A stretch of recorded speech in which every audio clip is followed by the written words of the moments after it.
Bien, bonjour à tous. Il est 9 heures. Nous sommes lundi. Nous ne sommes pas encore tous là pour assister à la diffusion de ce webinar, mais puisque il est l'heure annoncée, je vais vous présenter tout d'abord le cabinet, la problématique, et nous entrerons ensuite dans le vif du sujet. Alors, est-ce que vous m'entendez tous correctement? Vous avez une fonction chat qui vous permet, voilà, donc sur le côté d'interagir avec moi. Donc, merci beaucoup pour vos réponses. Cette fonction vous permettra de poser vos questions au fur et à mesure. Donc, je vais m'efforcer d'y répondre. On a à peu près 45 minutes à passer ensemble. J'essaierai de laisser le maximum de temps pour la réponse à vos questions et le dialogue. Donc ce webinaire inaugure une série de 10 sur la thématique de devenir franchiseur. Nous devions exposer à Franchise Expo Paris. Ce salon est généralement l'occasion de rencontrer des porteurs de projets qui souhaitent développer leur entreprise en franchise et l'occasion pour nous d'animer, en plus du stand que nous tenons, des conférences sur le thème devenir franchiseur. Du fait de la restriction imposée par le gouvernement de jauge, qui a été ramené à 1000 personnes, les organisateurs du salon ont décidé de l'annuler. Nos plannings étaient bookés. On a de fait décidé pour informer des entrepreneurs prêts à développer leur réseau, de lancer cette série de webinaires avec un certain nombre de partenaires qui soient experts comptables comme KPMG, conseils en développement comme Progressium, conseils en marketing et géomarketing comme Territoire et Marketing, site web de recrutement de candidats comme Toute la franchise ou encore aide au financement des futurs franchiseurs comme Prépro. Voilà un petit peu l'origine de cette série. Alors, la première question qu'on se pose quand on veut se lancer, c'est est-ce que mon concept est finalement franchisable? Alors, pour répondre, écoutez, je me présente en quelques mots. Mon nom est Jean-Baptiste Gouache. J'anime une équipe d'avocats qui est dédiée aux enseignes et à la création de réseaux. Et du fait de cette spécialisation, nous figurons habituellement en bonne place dans les classements de cabinets d'avocats et décideurs nous classent notamment incontournables en droit de la franchise. Alors, nous sommes très investis au sein des fédérations professionnelles. Je suis par exemple expert au sein de la FFF, la Fédération française, non pas de football pour ce qui nous intéresse, mais de la franchise, où je forme régulièrement des adhérents. J'interviens également à l'université puisque j'enseigne le droit de la franchise en Master 2 à l'université de Panthéon-Sorbonne à Aix-Marseille, ainsi qu'au DJCE de Rennes. J'écris aussi régulièrement, je suis l'auteur de documentation professionnelle utilisée par d'autres avocats et juristes, en particulier le fascicule de droit de la franchise aux éditions LexisNexis, dans le Juris Classeur, qui s'appelle désormais Lexis 360, ou encore de l'encyclopédie franchise du dictionnaire permanent de droit des affaires, publié par les éditions législatives.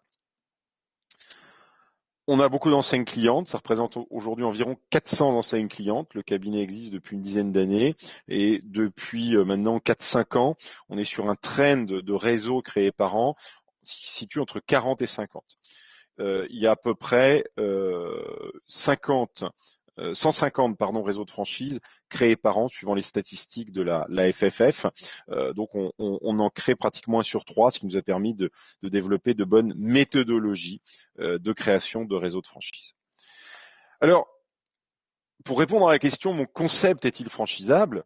Il faut déjà savoir ce qu'est un contrat de franchise. Un contrat de franchise, c'est un contrat par lequel un entrepreneur va mettre à disposition d'un autre, en contrepartie de redevance, sa marque, c'est-à-dire son signe distinctif protégé, enregistré à titre de marque, qui va permettre à la clientèle d'identifier un concept commercial qui se caractérise par un savoir-faire, c'est-à-dire un ensemble de process, de procédés qui revêt certaines caractéristiques qu'on va maintenant détailler.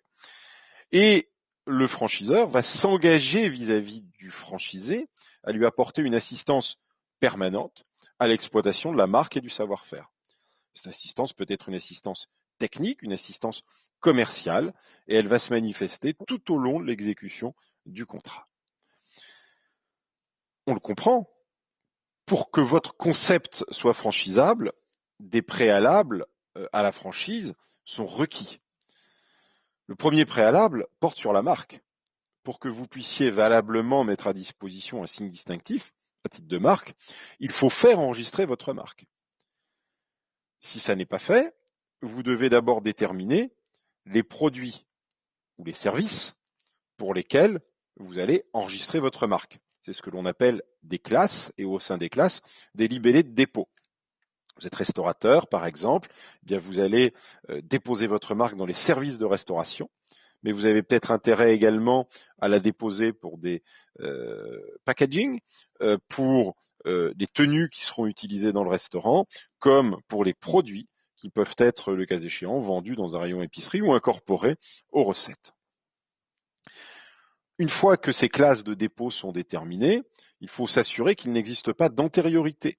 Alors l'antériorité, c'est une marque antérieure, mais aussi un nom de domaine, une dénomination sociale, qui pourrait être identique à la marque que vous souhaitez déposer, ou qui serait seulement similaire, c'est-à-dire qui pourrait évoquer cette marque d'un point de vue conceptuel, d'un point de vue phonétique, bref, qui présenterait une ressemblance telle que le consommateur pourrait confondre celui qui est à l'origine d'un produit ou des services. Et donc la fonction distinctive de la marque ne serait plus satisfaite. Donc une fois que vous avez fait cette analyse d'antériorité pour vous vérifier qu'il n'y a pas d'antériorité gênante au point que votre marque pourrait être refusée par l'INPI si un déposant antérieur s'opposait à son dépôt, ou faire l'objet d'une annulation ultérieure, eh bien vous procédez au remplissage d'un formulaire, au paiement d'un droit auprès de l'INPI, qui va, au bout d'un processus, vous délivrer un certificat d'enregistrement de marque. Ça, c'est le premier point, faire enregistrer votre marque. C'est un préalable au lancement de votre réseau en franchise. Deuxième préalable, en lien avec la marque, les signes distinctifs, associé à cette marque, vous avez la plupart du temps un logo, une charte graphique, donc des visuels que vous allez décliner sur tout un tas de supports commerciaux. Pour alimenter ces supports commerciaux, parfois des photos, des vidéos, et pourquoi pas des slogans. Et puis vous aurez une charte architecturale, peut-être un mobilier. Si ceux-ci sont spécifiques et que ce sont des créations, c'est-à-dire qu'ils portent l'empreinte de la personnalité de leur auteur. Si l'auteur n'est pas vous, mais un tiers, une agence de graphistes, une agence d'architectes, un photographe, etc. Il faudra vérifier si ces personnes vous ont cédé le droit d'auteur. Le droit d'auteur, c'est le droit d'exploiter à titre de monopole une création artistique. Et tout ce que je vous cite, dès lors que cette empreinte de la personnalité de l'auteur, logo, charte graphique, photo, vidéo, charte archi, etc., est susceptible de faire l'objet d'un droit d'auteur. Or, la commande que vous passez à un prestataire n'emporte pas de droit cession du droit d'auteur. Il faut donc vérifier que sur les devis, bons de commande, dans les conditions générales de vente ou dans les contrats que vous avez conclus avec ces prestataires, eh bien, les droits d'auteur vous ont été cédés. Si ça n'est pas le cas, il faudra régulariser la situation et procéder à une acquisition, ce qui risque d'engendrer des discussions financières avec eux, puisqu'ils vont a priori vouloir faire rémunérer cette cession. Voilà donc un préalable pour devenir franchiseur. Donc là, on ne parle pas en soi de concept, mais on parle des signes qui permettent d'identifier le concept. Et donc là, il y a une démarche positive que vous devez entreprendre pour préparer votre développement en franchise. Deuxième élément qui caractérise le contrat de franchise, le savoir-faire. Alors qu'est-ce que c'est que le savoir-faire? C'est un ensemble de connaissances pratiques, non brevetables, tirées de l'expérience du franchiseur. Et la jurisprudence, au fil du temps, a dégagé 4 caractéristiques que le savoir-faire doit avoir pour qu'un contrat de franchise puisse être conclu d'une manière valide. Première caractéristique, le savoir-faire doit être expérimenté. Deuxième caractéristique, il doit être identifié. Troisième caractéristique, il doit être secret. Et enfin, il doit être substantiel, c'est-à-dire utile à son utilisateur. Alors voyons maintenant, caractéristique par caractéristique, ce qu'il en est. Alors, sur l'exigence de ces caractéristiques, pourquoi est-ce qu'elles sont fondamentales? Donc, avant de vous les détailler, pour bien comprendre l'enjeu, je vous ai dit, pour qu'un contrat de franchise soit valide, il faut que le savoir-faire revête ces 4 caractéristiques. Cela signifie qu'en fait, si votre savoir-faire ne revêtait pas toutes ces caractéristiques, vous risqueriez un défaut de validité du contrat. Le contrat serait considéré comme privé de cause, disait-on autrefois, et depuis une réforme du droit des obligations qui a eu en 2016, on dit privé de contrepartie. C'est-à-dire qu'on jugerait que les redevances payées par le franchisé n'ont pas une contrepartie suffisante. À ce moment-là, le contrat présenterait un défaut de validité. La sanction du défaut de validité du contrat, pour défaut de contrepartie, c'est sa nullité. Alors, la nullité, c'est une sanction juridique. En fait, un juge, saisi d'une demande de nullité, va considérer effectivement que du fait de cette absence d'un élément de validité du contrat, eh bien celui-ci est nul, c'est-à-dire on va considérer rétroactivement effectivement qu'il n'a jamais existé. En conséquence, la sanction de la nullité, ce sont des restitutions. Vous devez remettre le franchisé dans l'état où il se trouvait avant d'avoir rencontré le franchiseur, c'est-à-dire lui restituer les droits d'entrée, lui restituer les redevances et éventuellement indemniser la perte de chance qu'il a éprouvée de ne pas contracter ou de mieux contracter. Cette perte de chance peut s'apprécier au regard des pertes que l'exécution du contrat lui a fait subir. Alors, le cabinet peut pratiquer un certain nombre de techniques contractuelles qui permettent de réduire ce risque de nullité, notamment en opposant la prescription. Alors la prescription, c'est l'écoulement du temps qui permet à un franchisé de réclamer l'exécution de l'un de ses droits. Cette prescription, en droit commercial, elle est normalement de 5 ans. Et on peut parfaitement convenir dans le contrat de réduire la durée de cette prescription jusqu'à 1 an. Et donc, le cabinet introduit dans ses contrats de franchise, de manière usuelle, des clauses de prescription anticipée où le franchisé va s'interdire finalement d'agir au-delà d'un délai d'1 année. Pour ce qui est de la nullité du contrat pour défaut de qualité du savoir-faire, le délai de prescription court à compter de la conclusion du contrat. En première année d'exécution de contrat, il est extrêmement rare qu'un litige survienne entre un franchiseur et un franchisé. Donc cette technique permet en fait de réduire à une part très théorique l'enjeu de nullité du contrat pour défaut de contrepartie. Alors, revenons sur les qualités du savoir-faire. Je vous ai dit d'abord que le savoir-faire devait être expérimenté. Qu'est-ce que c'est que l'expérimentation? En d'autres termes, combien de temps ça doit durer et comment cette expérimentation doit se dérouler? Alors, la loi n'intervient absolument pas, d'ailleurs elle ne nomme pas le contrat de franchise. Donc, ce sont les juges qui, au fur et à mesure des contrôles de validité du contrat qu'ils ont opéré, ont défini les caractéristiques que devait revêtir une expérimentation. Sur la durée de l'expérimentation, il n'y a pas d'exigence absolue, il n'y a donc pas de barème. On ne peut donc pas, de manière définitive, affirmative, arithmétique, dire qu'une expérimentation doit durer au minimum 1 an, 2 ans, 3 ans, 4 ans ou 5 ans. Les juges ne fixent pas ce type de barème. Ils vont essentiellement s'attacher à déterminer si l'expérimentation a été suffisante pour qu'elle soit réellement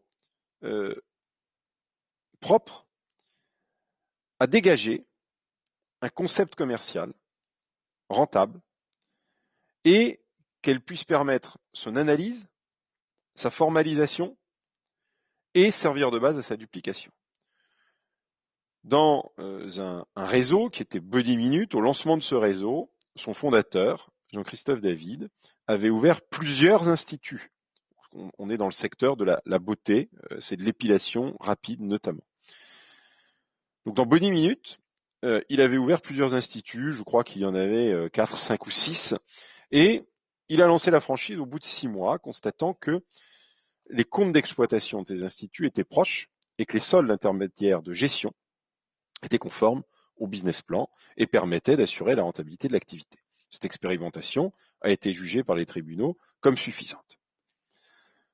Une expérimentation d'une durée d'1 année est généralement estimée suffisante par la plupart des juridictions. Au-delà de ce seuil d'1 an, on peut donc dire qu'on entre dans une relative zone de sécurité quant à l'appréciation du caractère suffisant de la durée d'expérimentation par le juge. Évidemment, plus cette durée est longue, et plus vous aurez de pilotes, plus le juge considérera comme satisfaisante la durée de l'expérimentation.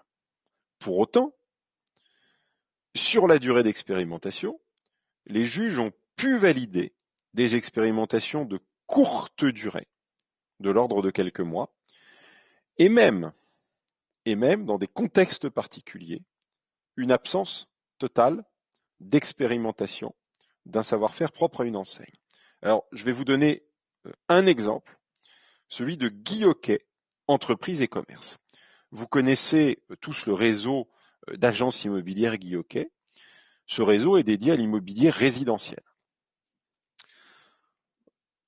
Guy Hockey a décidé, à un moment, de lancer un réseau dit BIS, dénommé Guy Hockey Entreprise et Commerce, pour intervenir en matière de transactions et de gestion locative pour de l'immobilier professionnel. Le lancement de ce réseau n'a pas fait l'objet d'une expérimentation spécifique préalable.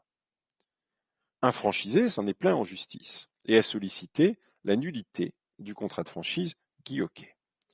Il a été débouté au terme d'un arrêt définitif de la Cour d'appel de Paris qui a estimé que le savoir-faire mis en œuvre dans le cadre du réseau Guy Hockey Entreprise et Commerce était largement identique à celui utilisé dans le réseau Guy Hockey qui faisait de l'immobilier résidentiel. Et que cette expérimentation par un tiers sur un autre segment de marché de l'immobilier suffisait à légitimer l'exigence d'une expérimentation et que cette expérimentation était en fait suffisante.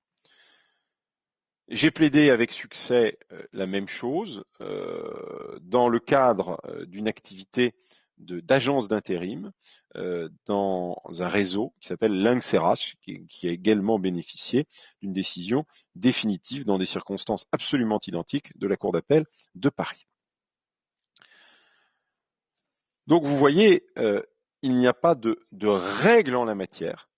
La bonne durée de l'expérimentation, c'est en fait l'expérimentation qui est pour vous suffisante pour vous permettre de normer le concept. Vous devez être capable, à l'issue de cette expérimentation, de le décrire, de savoir quel est le concept que vous allez mettre à disposition de vos futurs franchisés, de décrire avec une prédiction suffisante ce que devrait être le compte d'exploitation type d'un franchisé, parce que cette expérimentation devrait vous permettre de le savoir. Quand vous avez acquis donc cette connaissance suffisante, alors vous êtes probablement mûr pour lancer le concept parce que votre savoir-faire aura été expérimenté d'une manière suffisante. J'ai ajouté un point sur les slides. L'expérimentation doit-elle être typique? Alors je m'explique. Prenons l'exemple d'un restaurant rapide. Doit-il être expérimenté à la fois à Paris ou en province, où les densités de bureaux et les habitudes de restauration hors domicile ne sont pas toujours exactement les mêmes? Prenons toujours l'exemple de ce restaurant. Doit-il avoir plusieurs formats expérimentés si on déploie sur des formats différents? Si le pilote a eu une exploitation avec un test sur 50 mètres carrés, est-ce que je peux valablement franchiser sur 100 mètres carrés? On est là entre une absence d'exigence et une certaine vigilance. C'est-à-dire qu'une part majoritaire de la jurisprudence considère que l'expérimentation doit porter sur des éléments utiles et apporter aux franchisés des éléments qu'ils ne maîtrisaient pas. C'est un petit peu en fait le caractère secret dont on va parler maintenant. Mais une autre partie de la jurisprudence va considérer que, et cette partie de la jurisprudence est minoritaire, mais il y a néanmoins des décisions, il est utile d'expérimenter dans des conditions suffisamment proches de celles qui seront consenties aux franchisés.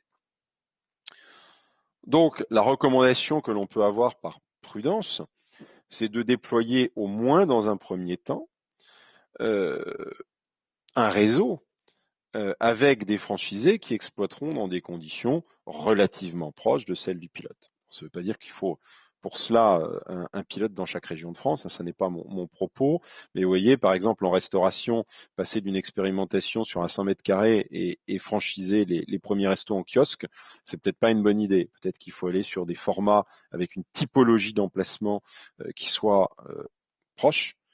On va se donner 20% de marge en plus ou en moins, et ensuite tester soi-même un kiosque afin d'adapter le savoir-faire qui sera probablement différent tant en termes d'équipement que de gestion des préparations, que de gestion du flux de caisse, etc., et probablement même de cartes et d'assortiment.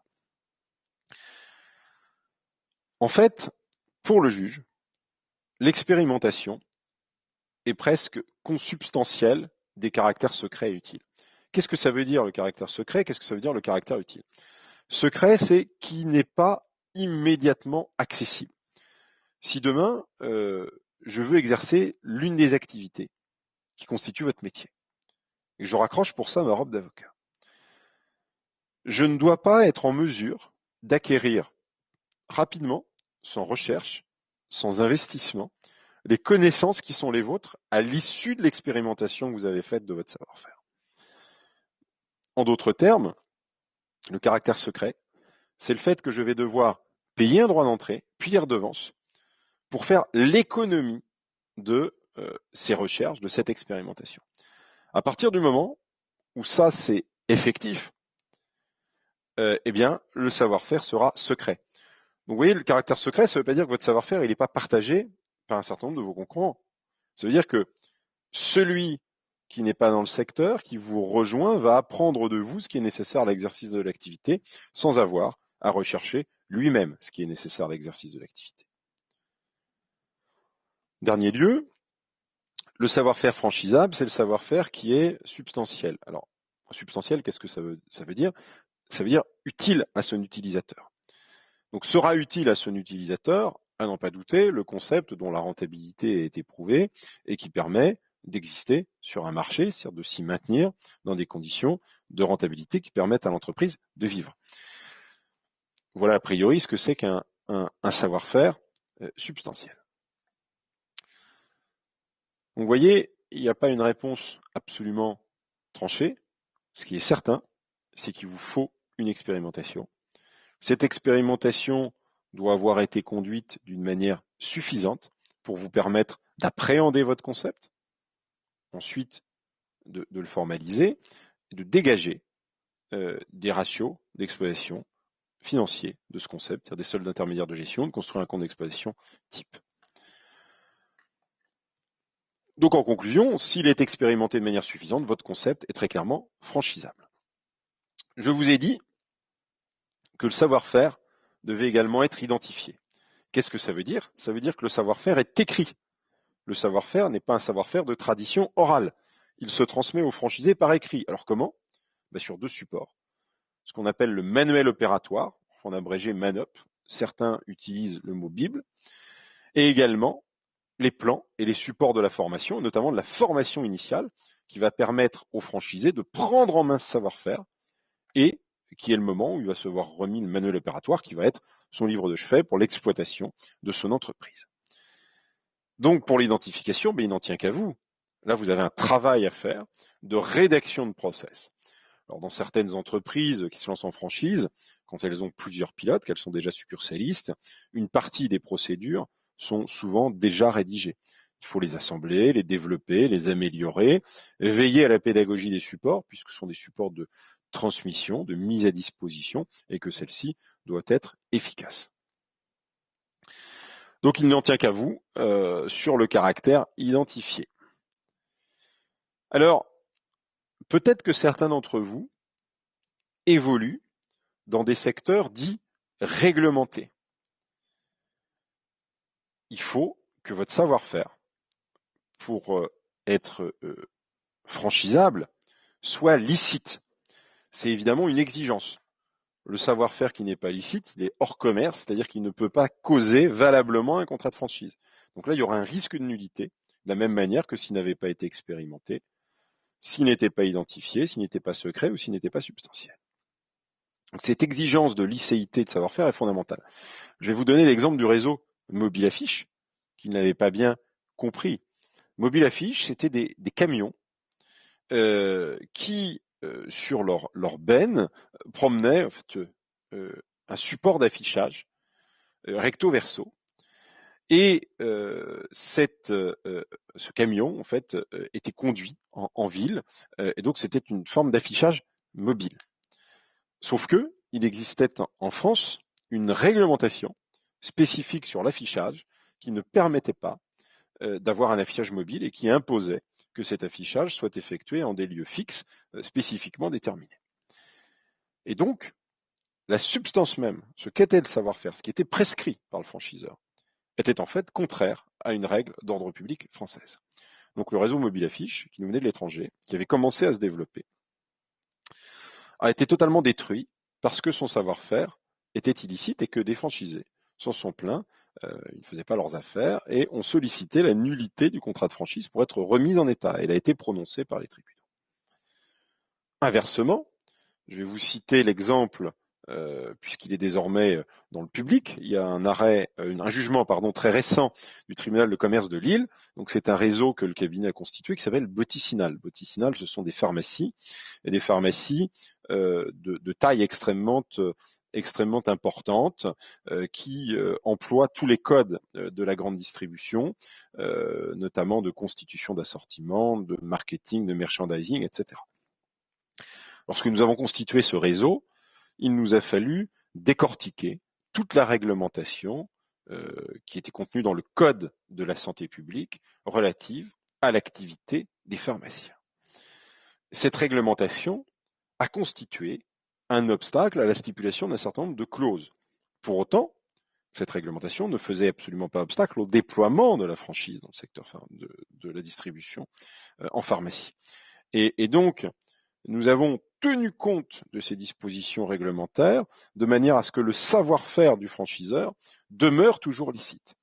Et des franchisés donc se sont aujourd'hui plaints de l'absence de licéité du franchisé, donc devant le tribunal de commerce de Lille, qui les a déboutés, qui a reconnu la parfaite validité du montage parce que celui-ci tenait compte de manière appropriée du Code de la santé publique. Donc là, on a au contraire eu une validation. J'en arrive à un point qui est la nécessaire conformité du concept à la réglementation métier. À travers cet exemple de la pharmacie, je viens de vous le démontrer, mais nous avons aujourd'hui créé des réseaux de franchise. J'en ai créé pour des confrères avocats. Nous en avons créé dans le secteur des services vétérinaires, etc. Et donc, il est possible en fait de recourir à la franchise globalement, quel que soit le secteur d'activité, tant que les obstacles réglementaires sont gérables. Nous avons même pu le faire dans le secteur médical pour des médecins chirurgiens qui pratiquent l'épilation au laser. Alors, ça a donné lieu à un montage assez complexe, comme ça a été le cas dans le secteur de la pharmacie, mais pour autant, le réseau de franchise a pu voir le jour et fonctionne aujourd'hui parfaitement. Donc, ces obstacles réglementaires sont la plupart du temps gérables. Ça rend les choses un peu plus compliquées, mais ils sont gérables. Ça ne veut pas dire que parce que vous êtes dans un secteur réglementé, c'est pas franchisable. En synthèse, eh bien, votre concept sera franchisable si vous avez expérimenté suffisamment votre savoir-faire et si vous engagez pour le reste toutes les démarches nécessaires pour devenir franchiseur. Protection de la marque, les signes distinctifs, travail de conformité réglementaire de vos pratiques, rédaction de manuels opératoires et de support de formation. À partir de ce moment-là, vous satisferez aux conditions juridiques requises pour que votre concept soit franchisable. Voilà en synthèse. Alors, un petit mot d'aparté. Quand vous franchisez votre concept, il faut veiller à ce que celui-ci soit le plus simple possible pour être transmis. Donc, il y a parfois un examen à faire sur le plan opérationnel, pas juridique cette fois-ci, pour le nettoyer de ce qui n'est pas nécessaire. Dans certains métiers plus complexes, ce travail est parfois difficile et s'il n'est pas fait de manière appropriée, ça peut rendre plus compliqué la réitération par le franchisé de votre succès. Donc voilà, en quelques mots, on avait un temps imparti de 45 minutes ensemble, c'est ce qu'on s'était fixé. J'arrive au terme de la présentation. Donc, comme je vous le disais tout à l'heure, vous avez une rubrique chat sur le côté. Vous avez malheureusement pas la parole. C'est dommage, j'aurais apprécié de pouvoir échanger. Mais en tout cas, cette rubrique peut vous permettre de poser vos questions par la rubrique chat. Donc l'idée pour moi, c'était de dégager une dizaine de minutes pour pouvoir écoutez, répondre à vos questions. Donc je vous laisse les poser si vous en avez. Allez, c'est à vous.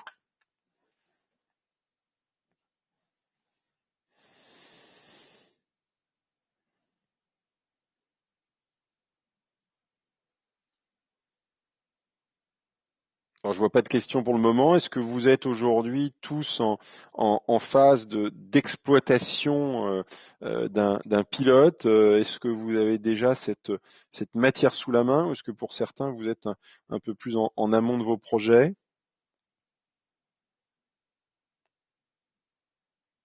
Bon, je vous laisse, le cas échéant, utiliser la rubrique. Alors, deux précisions.